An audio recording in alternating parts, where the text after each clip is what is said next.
할렐루야. 사랑하는 대강의 가족 여러분, 오늘 하루도 하나님의 말씀과 동행하는 삶이 되길 소망합니다. 오늘 함께 나눌 하나님의 말씀은 골로새서 3장 12절에서 13절 말씀입니다. 그러므로 너희는 하나님이 택하사 거룩하고 사랑받는 자처럼 긍휼과 자비와 겸손과 온유와 오래 참음을 옷 입고 누가 누구에게 불만이 있거든 서로 용납하여 피차 용서하되 주께서 너희를 용서하신 것 같이 너희도 그리하고. 아멘. 요즘 청소년들은 패션과 화장이 성인 못지 않습니다. 그리고 갈수록 화장하는 나이가 더 어려집니다. 요즘은 이 초등학생들도 화장을 하고 다닙니다. 그래서 이 화장을 한 청소년들을 보면 이 나이대를 알아보기가 힘들 정도입니다. 10여 년 전만 하더라도 그런 아이들은 죄다 문제아처럼 보였는데 이제는 자연스럽습니다. 그리고 짧은 옷과 짙은 화장을 해도 누구 하나 이상하게 보지도 않습니다. 그런데 아이들이 왜 그렇게 사복을 갈아입고 화장을 짙게 하고 다닐까요? 성인처럼 보이고 싶다는 겁니다. 이 교복을 입고 다니면 행동에 제약을 많이 받습니다. 우선 교복을 입고 담배를 피우면 다 쳐다보지만 사복을 입고 담배를 피우면 대수롭지 않아 보입니다. 그만큼 의복과 예모는 그 사람의 행동에 대하여 책임을 질 수 있게 합니다.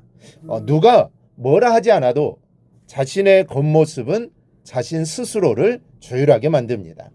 드레스를 입으면 말괄량이도 마음이 차분해지고 양복을 입히면 개구쟁이도 어른스러워집니다. 옷에 걸맞는 행동을 하게 됩니다. 지난 시간에 우리는 하나님께서 우리에게 입혀주신 소중한 옷들이 어떠한 것들인지에 대해 배웠습니다. 택함을 받은 자의 옷이요 거룩한 자의 옷이고 사랑하신 자의 옷을 입혀주셨습니다. 그러니 우리는 이 특별한 옷을 입은 자로서 그 옷에 걸맞은 행동을 해야 합니다. 본문은 새로운 옷을 입은 우리들이 어떻게 달라져야 하는지를 6가지로 말씀하고 있습니다. 먼저는 긍휼을 소유해야 합니다. 긍휼이란 어려움을 겪는 사람들에게 보여주는 사랑을 말합니다. 하나님의 긍휼이라고 할 때 그 긍휼은 죄값으로 마땅히 죽을 수밖에 없는 절망적인 인간에게 구원의 길을 보여주신 하나님의 사랑을 의미합니다.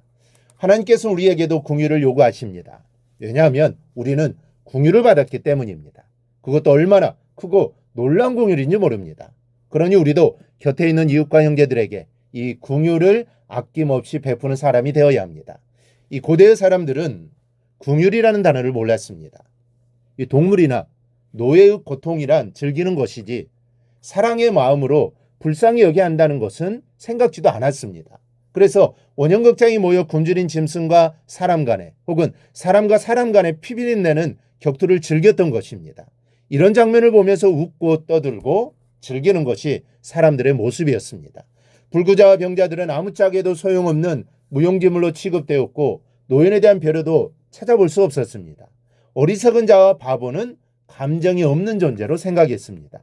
그런 세상에 긍휼을 가르쳐 준 것은 기독교였습니다. 노인과 아이들, 또 병자와 지체장애인에게 그 권리를 되찾아 준 것은 기독신앙의 한 일입니다. 그리고 이 역사가 우리를 통해 계속되어야 하는 겁니다. 우리는 아주 작은 일부터 긍휼을 실천하는 신앙인이 되어야 합니다. 이 일을 주님이 먼저 하셨고 우리에게 요구하시기 때문입니다. 그러므로 우리 마음에 긍휼의 마음을 가지고 그 긍휼을 실천하며 꼭 살아가기를 바랍니다. 둘째, 친절해야 합니다. 성경에 자비라는 말은 친절하고 상냥한 것을 뜻합니다. 그런데 친절은 립 서비스만으로 끝나서는 안 됩니다. 친절은 마음의 중심으로부터 일어나는 것이 되어야 합니다. 이 고대 작가들은 이 말을 이웃의 장점을 자기의 것처럼 생각하는 미덕이라고 정의했습니다. 다른 사람의 좋은 점을 찾아서 칭찬해주고 그것을 내 것인 양 기뻐해 주는 것을 말합니다. 그것이 진짜 친절입니다.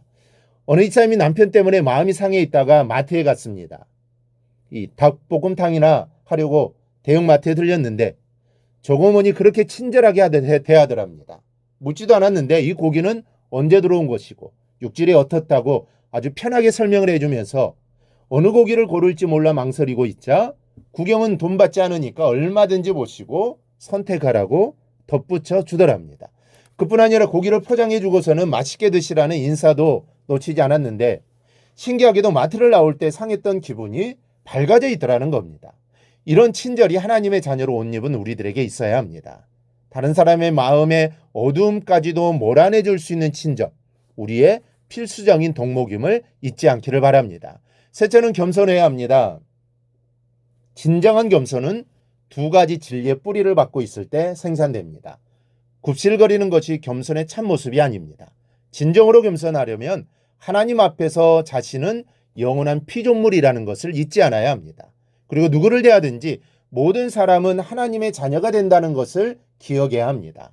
자신이 피조물에 불과하다는 것을 아는 사람이 교만할 수는 없습니다. 모든 사람이 하나님의 자녀가 된다고 믿는 사람이 다른 이들을 무시할 수는 없습니다. 이런 마음으로 다른 사람을 귀하게 여기는 것이 바로 겸손입니다.